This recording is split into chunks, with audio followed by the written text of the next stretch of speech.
Votre invité ce matin, Jean Lémarie, est l'ancienne patronne d'Areva, présidente de la commission Innovation 2030. Bonjour Anne Lauvergeon. Bonjour. Le gouvernement vous a demandé d'imaginer l'économie et l'industrie en 2025, en 2030 et surtout de faire des propositions. Ce matin, vous rendez votre rapport à François Hollande. Est-ce que la France aura encore une industrie dans 10 ans ou dans 15 ans ? Alors notre propos va même au-delà de l'industrie, c'est-à-dire comment imaginer, comment créer, comment développer une France qui innove, une France qui va de l'avant. Alors cette France innovante, d'abord il faut faire des choix. On est quand même spécialiste depuis un certain nombre d'années, à la fois de la dispersion et puis du zapping. On passe son temps à dire qu'il y a une priorité, puis une autre, puis une troisième. C'est une espèce de jungle. Donc on nous a demandé de faire des choix, de proposer des choix, et on est arrivé effectivement à cette grande ambition. Alors comment est-on arrivé là? À la fois par une analyse des besoins mondiaux, parce que si on veut une France forte, il faut une France qui soit capable de créer des emplois, qui exporte par rapport aux besoins mondiaux. Et puis on est parti aussi des forces de la France. En quoi on est bon?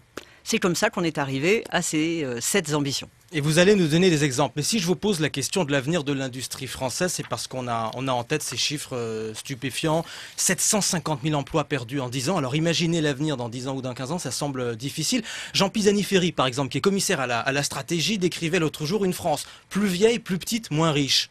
C'est ça qui nous attend, c'est ça que vous avez vu? Eh bien non. Je pense que justement l'innovation, c'est un formidable moyen, formidable opportunité pour rebattre les cartes. Si on est capable d'innover, si on est capable d'aller de l'avant, si on est capable effectivement de se changer nous-mêmes, alors pas dans le désordre, pas sur n'importe quoi, là où on est bon et là où le monde nous attend, on va être dans un monde où il y aura 9 milliards d'habitants, urbanisé, de plus en plus urbanisé, des durées de vie de plus en plus longues, longévité, une opportunité, mais aussi raréfaction des matières premières, problématiques sur l'eau potable, la nourriture, l'énergie.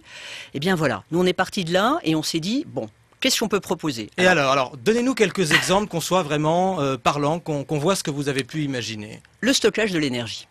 La transition énergétique, vous le savez, c'est un sujet très important, pas seulement en France, dans le monde entier.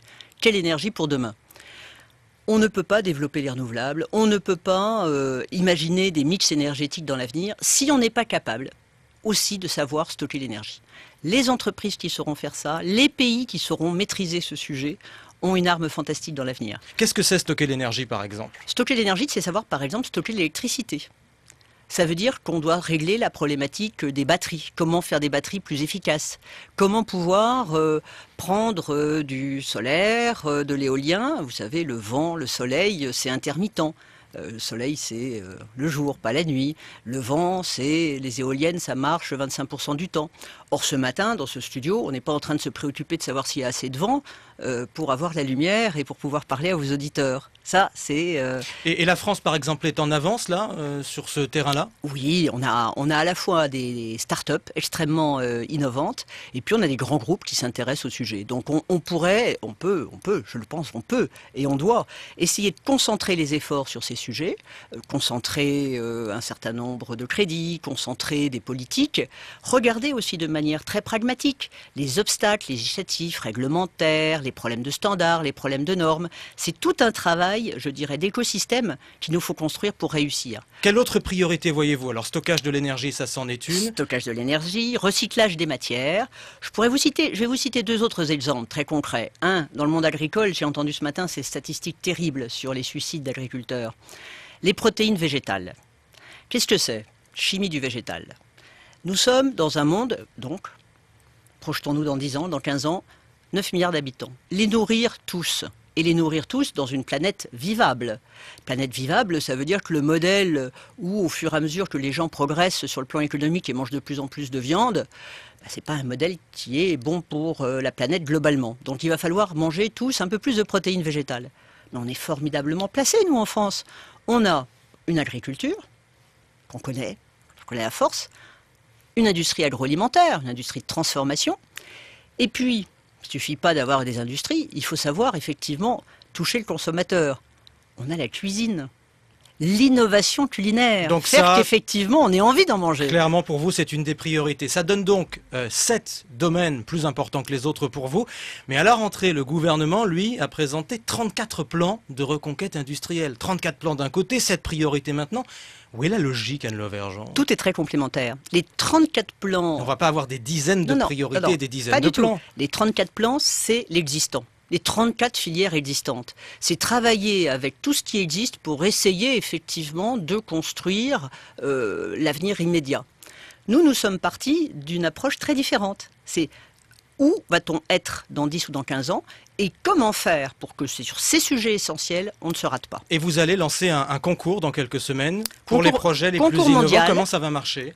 7 grands concours mondiaux pour effectivement attirer tous les... Alors, toujours en investissant en France et en créant des emplois en France, attirer effectivement toutes les initiatives. Alors ça va démarrer début décembre et j'espère que nous aurons beaucoup de réponses, petites, grandes entreprises. Avec des subventions à la clé de quel montant, de quel niveau pour ceux qui sont sélectionnés? La première vague de l'ordre de 200 000 € pour aider effectivement à la mise au point des projets. Et puis dans un deuxième temps, on sélectionnera les meilleurs pour leur apporter ce qu'il faut. Alors vous faites aussi des propositions plus générales et vous voulez mettre en avant ce que vous appelez le principe d'innovation, à côté du principe de précaution. Vous dites que la France a peur de prendre des risques. On va prendre un exemple, Anne Lauvergeon, un exemple dans l'actualité, c'est le gaz de schiste, dont on parle beaucoup aujourd'hui puisque le Conseil constitutionnel doit se prononcer tout à l'heure, alors que l'État interdit aujourd'hui l'exploitation du gaz de schiste. Est-ce que vous êtes favorable à l'exploration et à l'exploitation du gaz de schiste? Alors le principe d'innovation dont nous faisons la promotion, c'est un principe pour nous très complémentaire du principe de précaution. Mais le principe d'innovation, nous en avons besoin pour avancer. On ne peut pas être uniquement dans la précaution. Donc on propose un système un peu yin et yang. Principe de précaution, principe d'innovation, un principe de dynamisme, un principe de protection qui sont très complémentaires. Alors sur le gaz de schiste, je crois que je comprends totalement les alarmes des uns et des autres. Je crois que effectivement, si on veut faire des progrès dans ce domaine et des progrès des technologies, il faut faire confiance à la recherche et au développement d'une part. Puis d'autre part, je crois que ça ne serait pas absurde de faire un inventaire, parce qu'avant de se battre sur ces sujets, il faudrait peut-être savoir effectivement si nous en avons sous nos pieds ou pas. Donc vous n'êtes pas d'accord avec la position du gouvernement sur le gaz de schiste qui dit pour l'instant non avec la technique de fracturation hydraulique? Je ne sais pas ce que je vous ai dit. Je vous ai dit qu'il fallait faire des progrès sur le plan de la technologie. Donc ça veut dire qu'effectivement, il y a certainement mieux que ce qui existe aujourd'hui. Mais il faut que la France autorise la recherche. Travaillons là-dessus. Comment voulez-vous faire des progrès si vous ne travaillez pas dessus?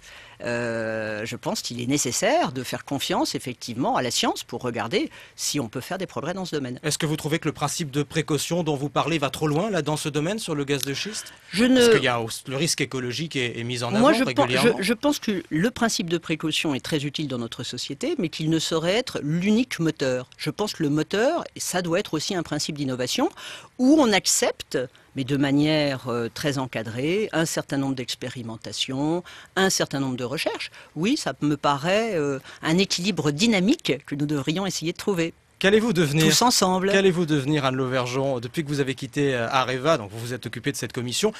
Vous travaillez aussi beaucoup dans le conseil, vous aidez de grandes entreprises, notamment dans le secteur que vous connaissez bien, le secteur de l'énergie.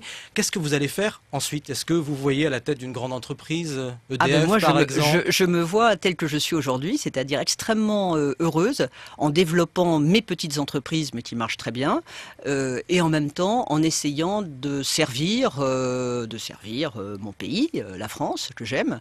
Et puis également, je dois dire, je fais un certain nombre de choses pour des ONG. Mais une grande entreprise, ça vous important tente pour moi. Retrouver une entreprise aussi Écoutez, importante qu'Areva? La vie que j'ai aujourd'hui est une vie qui me plaît énormément parce que c'est une vie aussi où il y a plus de liberté. Est-ce que François Hollande vous a proposé de le rejoindre et d'entrer au gouvernement? Pas particulièrement, non, mais vous Autant savez, que moi Nicolas Sarkozy qui voulait vous voir dans son équipe? Écoutez, je n'ai jamais fait de commentaires sur ces sujets, mais très franchement, mon équilibre de vie d'aujourd'hui est quelque chose qui me sied énormément. Mais pour revenir à notre sujet et au gaz de schiste, je m'excuse, je pense qu'il est très très important que nous essayions de trouver un lieu de consensus enfin en France pour discuter de tous ces sujets. Merci Anne Lauvergeon. Je vous en prie.